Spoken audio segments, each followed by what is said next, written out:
Morning, everyone, and welcome back to Physics Mr. McQueary. Today's lesson involves number one, identifying centripetal forces. And then the second part will be some notes on satellite motion. So previously in this course, we've talked about centripetal force and what that entails and how everything accelerates towards the middle of the circle. And today's is all about figuring out which of our forces constitute or make up that centripetal force. The second part is going to be how is satellite motion possible, and a little bit of a thought experiment to kind of help us visualize that. So I hope you'll enjoy this today. When we talk about the centripetal forces, or the combination of forces that might make up a centripetal force, we're talking about these five general forces. And we've seen this before when we've created our free body diagrams. We've used these same forces to put those together. We're just going to be determining which one of these maintains that circular motion. Is it going to be gravity, the normal force, friction, a push-pull, or an applied force, or tension? So one of those five will constitute our centripetal force, or it could be a combination of multiples of those. It could be, for example, gravity and normal force combined, making up the centripetal force. We'll talk about that when we get into an example like that. Our first example has to do with a wheel that's attached to a string, and that string is tied down to that peg in the middle of the table, and you'll see that wheel is going to be moving around in a circular motion. And we'll just go ahead and say, for ease of time here, we'll say that it's going to be moving around in a constant speed, and then we're going to say that it is a perfectly frictionless surface, so we don't have to worry about friction. Now, what I've done for this, I've gone ahead and I'm going to use the snipping tool here to help us out, so we can draw with paint our free body diagram. That'll help us kind of identify the forces present, and it'll help us identify, there we go, also identify the centripetal force. So we use yellow here, it stands out well. So if we go through our list over here, and this is why it's helpful to have this open on multiple screens, we can go through those forces and see which one of those are and acting on our wheel over here. So gravity, yes, it appears to be near the surface of the Earth. So we'll go ahead and say that there is a force of gravity, F sub g, pointing straight down. There also appears to be a normal force because there is contact between these surfaces. The table is going to be pushing back up on that wheel since they're in contact. Now, I went ahead and told you in the description that there's not going to be any friction involved, which makes things easier for us.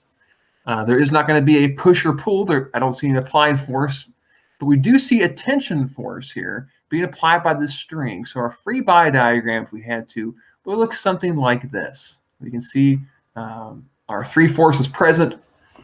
Centripetal force is talking about which one of these keeps that object locked in a circular motion. Okay, well, the normal force and the force of gravity seem to cancel each other out.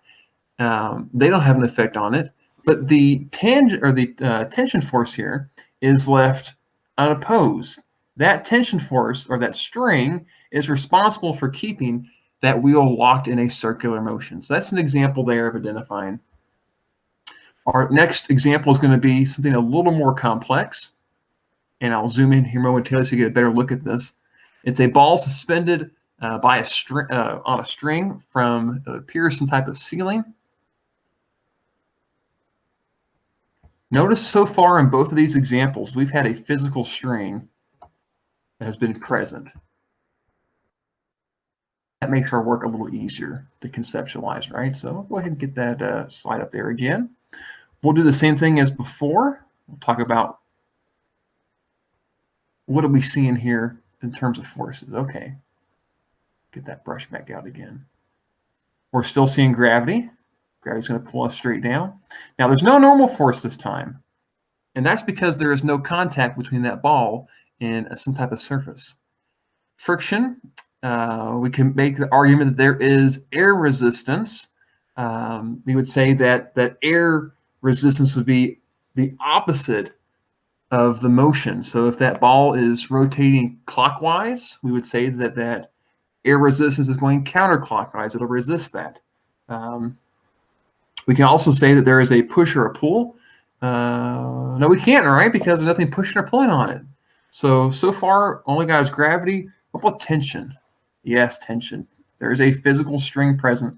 So you got to have tension there. And if we were going to go the next step, we could break this into components and talk about the horizontal and vertical component of that tension. So right now, as I'm looking at this, it appears that if we can change the color here for the components, it appears that the vertical component of tension, and we'll call that FTY to let us know that that is vertical, is going to cancel out the force of gravity, and there's only one that's left, and that would be, make that orange, the horizontal component of our tension force. So that is the component of our force that makes up the centripetal force, our tension in the horizontal direction. A little tricky. So if you're in a physics course that deals with components, you might go ahead and you can even narrow that down to say specifically the horizontal component of the tension. If you're in a physics course where you can stop with just tension, then you could just say tension is your centripetal force. Okay. So like I said before, so far all the examples have had to do with physical strings being involved. Sometimes it's a little more difficult to visualize some of the forces that are acting on our object, specifically when it comes to centripetal force. So you've probably done this morning, probably were able to ride around in a car, so we can all relate to. Let's talk about the forces that you're going to see for this. So we'll go ahead and capture this moment here and pop it in here. There we go. Okay, and if we're going down our list again, we've seen it a few times, so we can go a little faster now. We know that there's going to be a force of gravity pulling us down. We know that the road is pushing up on the car, so that will supply our normal force. With friction, we have a couple of different things going on. Number one, we have a friction from the tires that is allowing us to turn. Think about if we didn't have friction in those tires, that car wouldn't make it around that curve and just keep going straight. It's like when you have hit a slick patch of ice or something like that. And then we also have, you can make the argument that we have a friction force and an applied force. That is the reason why we're able to have our car actually move around. So which one of these is actually responsible for centripetal force? Well, it appears that everything cancels out except for our force of friction is left unopposed, and that friction is what keeps us in uniform circular motion. Sticking with cars, let's talk about a loop-de-loop right here. Hopefully this is something you have not experienced. Kind of like, the last one here, we said we probably did it this morning. This, I really doubt that, unless you're Evel Knievel or something like that, that you're doing this, but you never know, right? All right, let's go back to our colors here. I like yellow. Okay, so right now, pretty easy. Gravity is acting on all three of these guys here. All right, at each one of these steps here, they're on the surface of the Earth. Therefore, we can assume that there is gravity involved. There we go. Now, our next one on the list is normal force. Normal force is going to look a little different for each one of these. Normal force is always going to be perpendicular to the surface that's touching. So we got a little bit of a tilt here on this guy right here. So that's why there's a slight angle, because there's a slight angle for the surface here. This is pretty simple. It's going to be pushing you straight out from your surface.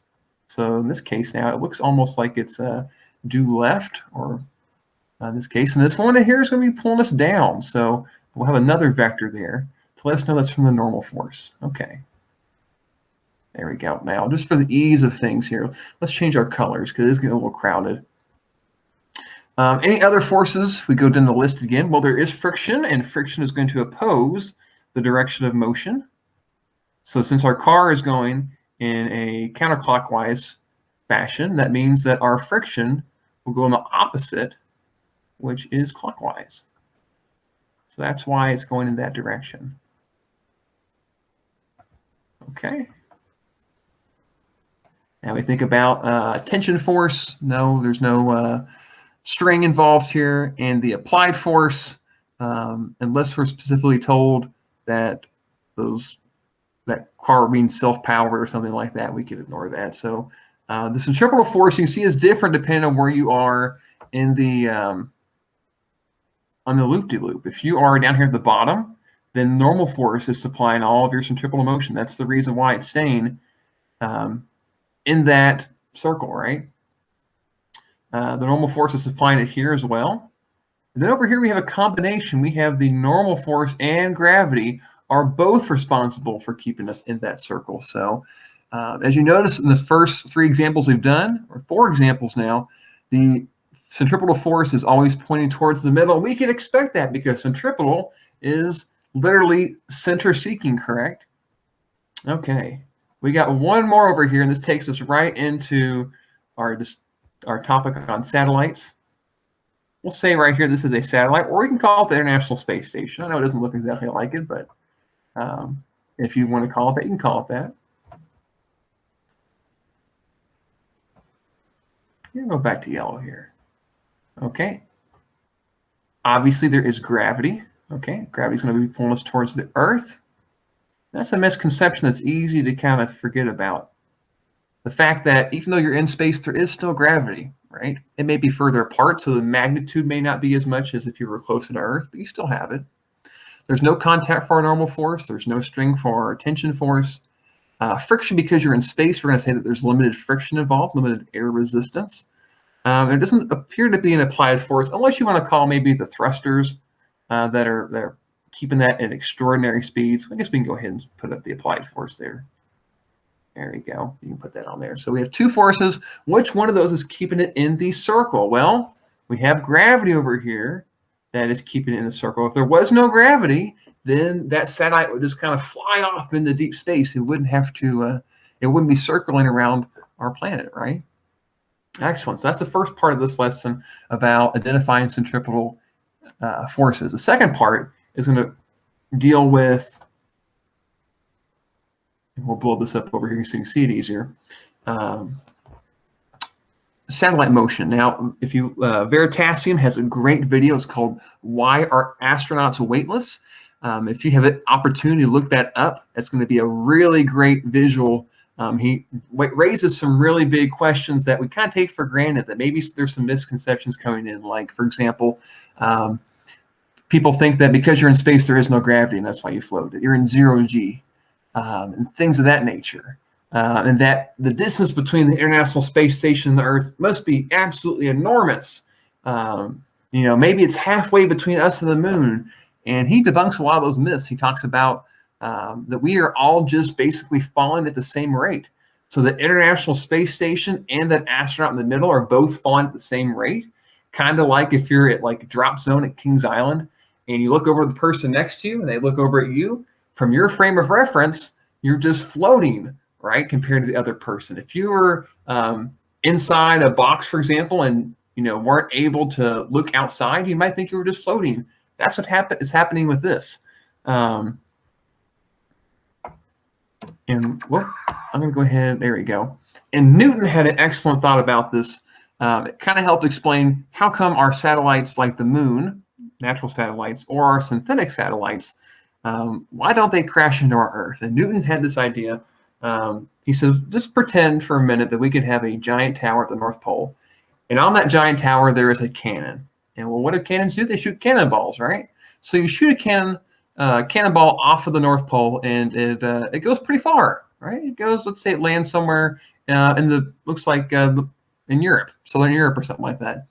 That's a pretty good shot. But what if you put a little more velocity on it? All right, think back to projectile motion. If you put a little more horizontal velocity on it, it's going to go a little further, right?